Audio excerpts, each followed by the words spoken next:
As we think about how CEOs create their own agenda for the company, one of the actually really important issues is how they consider their own legacy. And that's not a selfish thing. That's not some, how do I put my ego into it?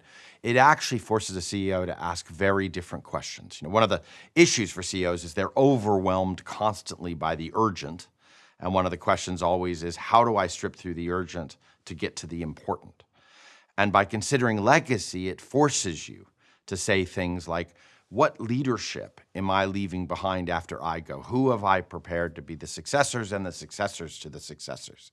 It forces you to ask, what customer franchise am I leaving? Have I improved how customers think about us, how customers promote us? It forces a CEO to say, do I believe I've left the organization more sustainable, more responsible? And so legacy questions are a really useful way to step back and say, what will I be most proud of in terms of my management and leadership of the company? What have I left behind? And we think so often as we walk through what a CEO agenda is, they're so overwhelmed about what's necessary now for the company, for the management team.